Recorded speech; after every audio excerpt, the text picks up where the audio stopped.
continue to work on that. But long-term care, at least in Pennsylvania, because of managed Medicaid, the intent there is to keep to treat more people at home. Now, whether or not that's reasonable, you could argue that because home care is not as efficient stepwise as it is in an institution. But regardless, the impetus to get people back home is there. Now, rehabilitation care, that has also been trending towards even outpatient services or getting people home with outpatient therapy much more than coming to an institution. Those two trends are not going to change.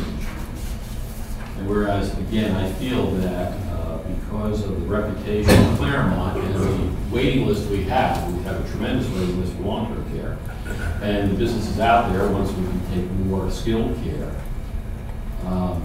we still need to look at what the future will bring. So I'm recommending looking at other business lines that would use our existing structure to service other lines of business, if you will, that have more ongoing need. And two lines of business are treating aged prisoners or medical parolees and mental health patients. There we go. Now, there's a certain, just bring it out front, there's a certain ick factor with prisoners. We actually have two current residents in Claremont that we took from Cumberland County Prison.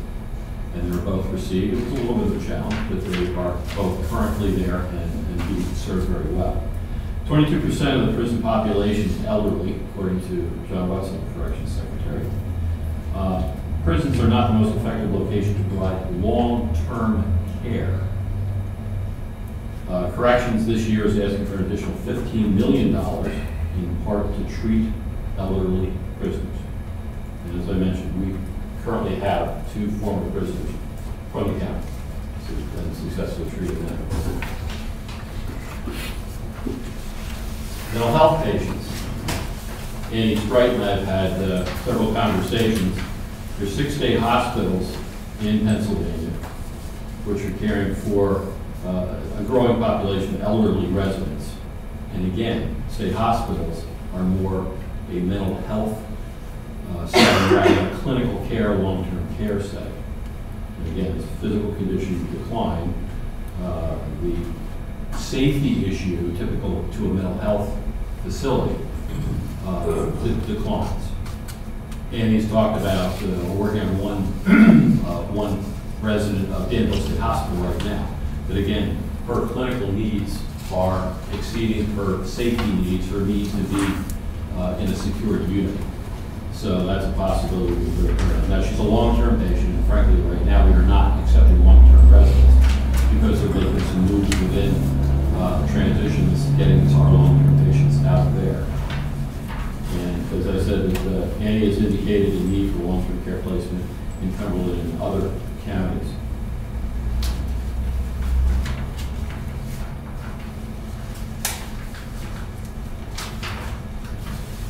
Now, financially, obviously this has to be able to pay for itself somehow.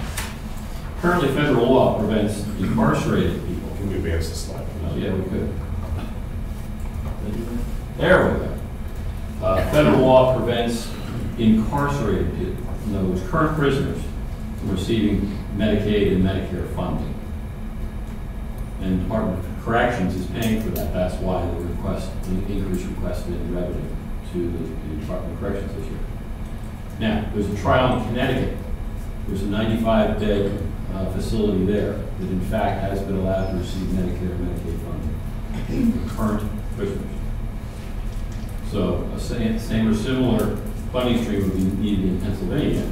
It's being looked at, but there's nothing certain for people still incarcerated. If you have medical parolees, and medical parolee is someone who, that's the best example, is a prisoner who's on hospice, and he only has 6 months to live. Sometimes if he has a life sentence, he will be paroled. He would need to go to a long-term care facility. He would then be eligible for federal funding.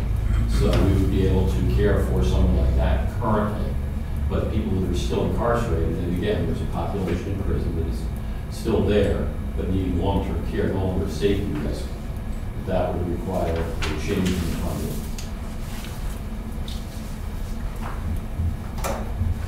From a marketing standpoint, there are no other long-term care facilities other than South Mountain, which is a state facility, that a dedicated unit for parolees or state hospital patients. And the person at the Department of Corrections I spoke with, state prisons typically call 30 to 40 facilities for placement. And state, even with South Mountain being designated to receive incarcerated patients, they don't have many openings at all. And again, I mentioned that Claremont is caring for 2 parolees currently successfully. There's no community backlash, as I understand, from the staff there. We don't obviously publish people's backgrounds, but that information gets out. And so my recommended change, or what I would like to pursue, continue to pursue, to both the corrections system and the state hospital system, how would bringing currently medical parolees and state hospital patients into our facility. And again, I emphasize, this would be eventually moving forward if the long-term regular population, if you will, declines. These 2 sources are going to continue to be a source of referral.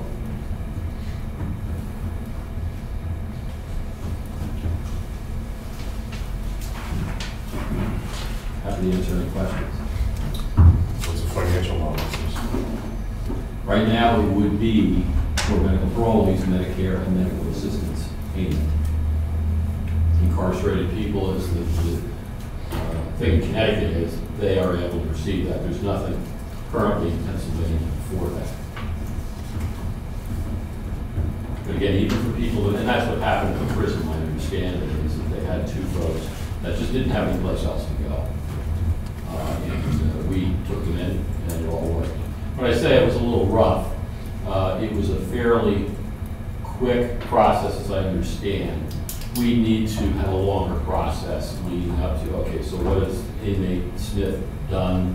What medications is he on? We needed a longer process. We could allow the transition to happen a little better. But again, they're both being successfully treated at Claremont. So it's mainly those are 2 markets that are out there. And I would like to continue to speak with the representatives and see, especially in the prison system, that there will be aging out prisoners. And that could be a decent place for us. If we, let's say for instance, we said, well, the tower building has to be replaced, you have to build something else. I would like to look at, okay, so if we build a 30-bed unit that was secured, and again, I want to emphasize, these people don't necessarily need to be secured because their health is such that they're incapable of, acting out or whatever. But potentially building a unit that would be securable, if you will. So the idea is we would solicit other counties for their prisoners to become essentially work with the Pennsylvania Department of Corrections in the state prisons. They're the ones that indicated the tremendous need for locating. Do we have any indication that the Commonwealth is looking for a solution or planning to look for a solution? Yes. Yes, the information I took out from John Wetzel, he was speaking about the elderly aging prison population, and the difficulty in placing these people, and the inappropriateness of treating in a prison. Sort of the same principle as the prison has been the new drug rehab location. It's the same principle. I think right off the bat, the biggest concern and the biggest issue you're going to run into is the safety of everybody else. I mean, people are in state prison for a reason. Okay? They committed a serious offense. Correct. Now, relative to some of our county inmates and the parolees, you say we have 2. Yes. Currently. Yes. I would hope that essentially their offenses were nonviolent or whatever, because I think one of the biggest concerns that we would have on that is, again, safety of the rest of the residents. The other thing is I'm worried about, or just raised is, you know, while we're continuing to maintain the attractiveness of Claremont to the entire community. Yes. And the needs of the aging population, you know, is this going to be a reason why they won't look to Claremont? You know, because now it's housing prisoners. So I think those are all things that, you know, are going to have to be weighed if we were to go down this road. Absolutely. I mean, there's no question that there's a need, you know. Right. There are a lot of folks in our state prisons that, you know, essentially should probably would be better served in a secure long-term care Right. facility as opposed to a jail. Mm-hmm. And the same issue, you know, we see with respect to folks who are suffering from mental illness, you know, is that we have a lot of people incarcerated, you know, who are, you know, suffering from mental illness. Mm-hmm. So, you know, I see and I understand, you know, I know this is a need that we have, but I'm just worried about if we designate Claremont for those two things, how does that impact, you know, essentially the rest of the populace in terms of their interest in choosing Claremont? So those are Understood. big questions. Understood. A couple of things regarding the mental health person in Danville State.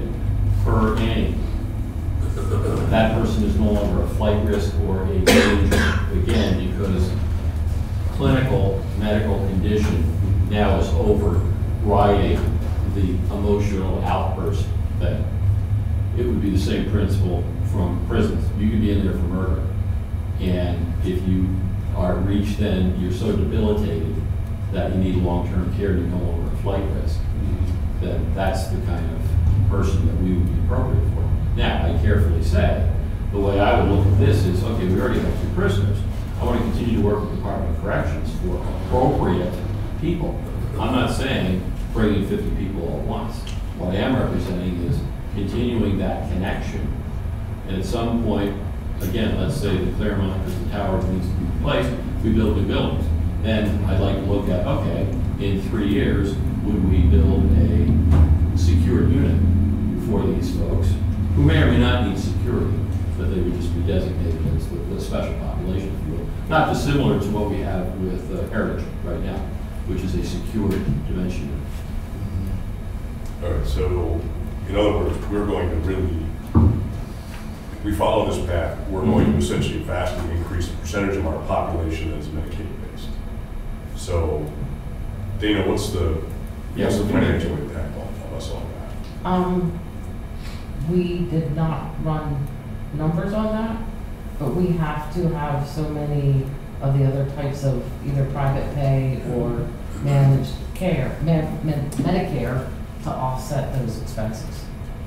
Right. So unless we could find a way to get more money for that type of a patient, we would have to have another form of business unit to help pay for it. Yeah, so basically everything else is subsidizing the Medicaid patients. Yeah, which is why we have an entire nursing home to support small indigent populations. All right. Yeah, this would not replace the skilled population. That's not my intent. But again, Well, at least not intentionally. true. But again, the trend is for more home-based or outpatient-based rehabilitation. We've seen that since the transition to COVID. I think the state's going to have to come up with a more comprehensive look at how they want to handle this issue. And I see this as a much bigger issue than one county's ability. And I'm frankly a little doubtful of this. Our job right now is to turn the finances around. Correct. And stabilize it. And I haven't seen enough that convinces me that this gets us any closer to that. In fact, you know, the gut feel is that they carry us further away. So if we have to increase the other population as well as this, then we're talking about, and you even mentioned about new buildings, so significant capital improvements. Right. Which, in my mind, doesn't necessarily sync up real well with turning the finances around. If taking enormous capital expenditures. So, I don't know, I have to have a lot more information before I'm comfortable designating this as our path forward. Well, I don't disagree. And again, that's why I made my opening remarks, is that my first focus is to get the nursing home regarding staffing continue to improve. Because we could handle a skilled population of 20, that's our budget, we could get a skilled population of 35.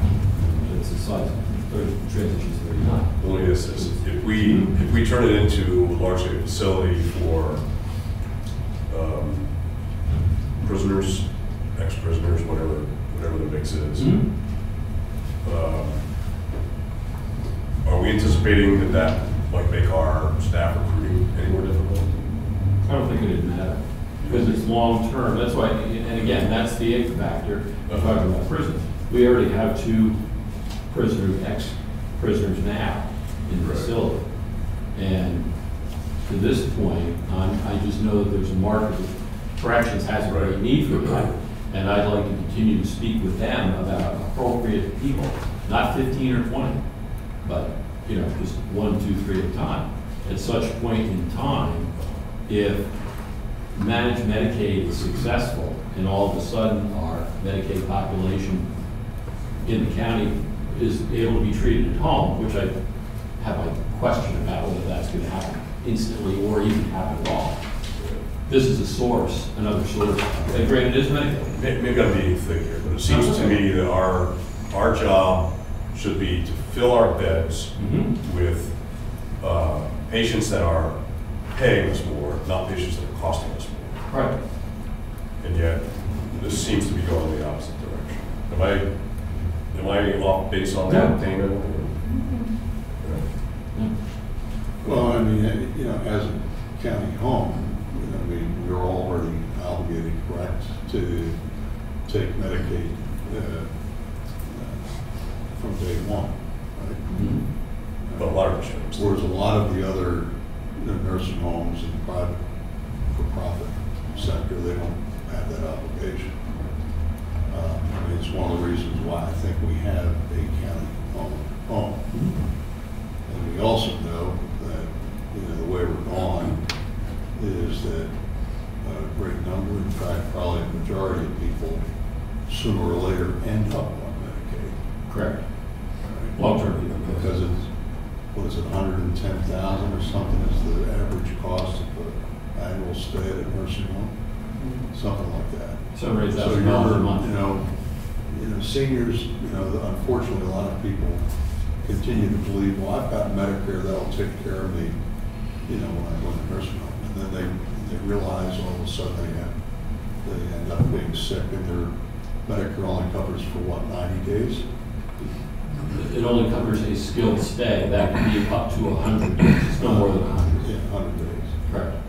And then if they have to stay longer at a nursing home, essentially their assets get expended. Right. And then they have to Medicare. Correct. I wanted to ask you you said state prisons need to call 30 to 40 facilities for placement.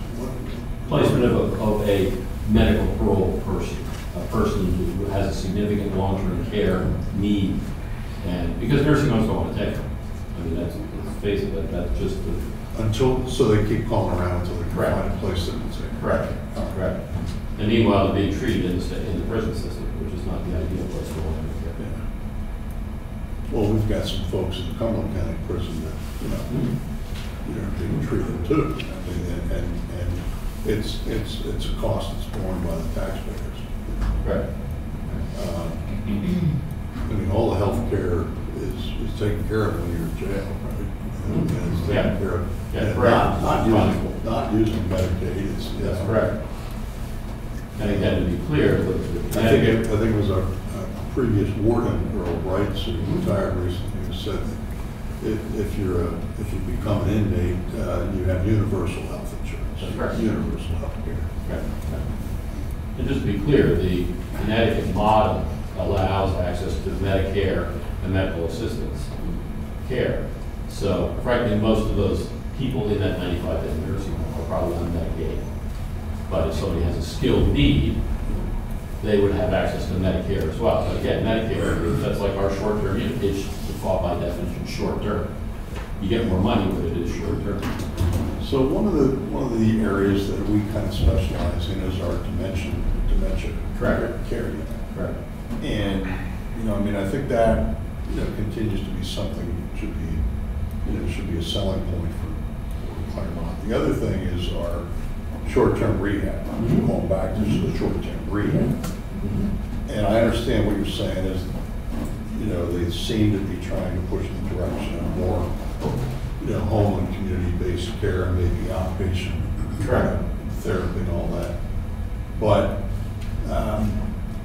considering the fact that the 85 and over population in our county and statewide, for that matter, is the fastest growing segment of our population, I don't necessarily buy into the argument that we're going to need fewer nursing homes, or that we're going to need fewer nursing beds. Preferably, a lot of seniors would like to stay in their home as long as possible. Right. But I think I think the latest stat that I saw was statewide, within the next 10 or 20 years, 1 of every 4 citizens of Pennsylvania is going to be over the age of 65. And I think 10 years ago it was like 1 out of 5. So we're graying and getting an older population. So, I understand that the idea of home and community-based care to the fullest extent. In fact, most seniors want to stay in their home. I want to stay in my home as long as possible. I don't want to end up in a nursing home. Yeah. But eventually, when you get older and you get frail and things break down, and you're going to need skilled care. And it's cheaper, I think, to do it in a nursing home setting than it is to provide an individual caregiver for every elderly citizen that we have in this county. Oh, absolutely. Right? That's and that was one of the points I think you were making. You don't necessarily buy the suggestion. I mean, examples, the state hospital system. They closed state hospitals, and now, as I said, prisons have been they're the new state hospitals. But it didn't stop the Commonwealth from closing state hospitals. And I'm not saying they're going to close nursing homes, but this managed Medicaid is very much about it's community health care. Probably the marketing plan, you mentioned your state prisons, you would call 30 to 40 facilities replacement. Is that because they simply have no room, or they simply don't have the ability to take care of these people? They're not receiving welcome mats at nursing homes. Again, when I go back to it's the it factor. Now, why is the state calling? Because when they have someone who is appropriate for, like the 2 residents we had from the county prison, they were much better served in a facility such as ours than in the prison system. The state, I'm not going to say that the state is filled with those records, or whatever the population percentage was. And again, gentlemen, I introduced this just as something that would replace, if indeed, but there's no way, shape, or form that I'm offering this as an alternative to what we are doing now. My design is to repair and build on what we're doing now, because we have a tremendous team out there who deliver good care. We're recognized by the state for that. We just need, the staffing is the staffing. As I said yesterday, we made a number of changes, and that caused some uproar. But it's in fact, when we came, the directive that Steve gave to Heather and Steve gave to me is electronic health record, which we've been wrestling with, and I think we're winning that battle finally. Staffing and scheduling, marketing and census, management, MA, and our website. We've not done with all those. The websites, for example, we're done. Managed Medicaid, we're prepared for. And it includes patient-driven payment model, PDPM, for skilled services. And it's, in both cases, it requires our skill to not only record, deliver the proper product, record appropriately to be reimbursed for it. We're prepared for that. So it's, I mean, this is something I'm interested in continuing to look at just because the market will be out there, but this does not replace anything we're doing now. Yeah, the question would be whether the suggestions here would have adverse impact I understand. on Yes. the rest of the population I understand. in terms of their interest in Claremont. So those are things that we would need to discuss. I mean, along with the cost benefit and Right. I mean, if we're going to build a whole brand new unit, we're going to want to know how that's being paid. Oh, absolutely. And it would be, to Gary's point, I mean, if the state comes up with a different payment model because they reckon, I can't imagine what the cost is to care for a long-term care resident in person. Additional staffing and additional medical expertise, something that we do much more efficiently. But the state would, again, the current payment opportunity is Medicare and medical assistance, which is what we have now. And the state doesn't have a payment model yet. I anticipate they're going to continue to work towards that. And I just, if nothing else, I want to stay in touch with that process. But to bring 1 or 2 or 3 residents in, as we brought 2 so far from the county, that's something I see very feasible. Does staff have any comments? Questions?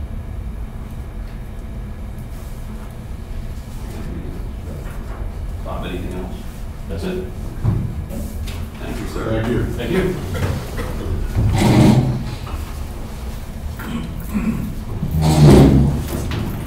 Do we have any other issues to discuss for finance?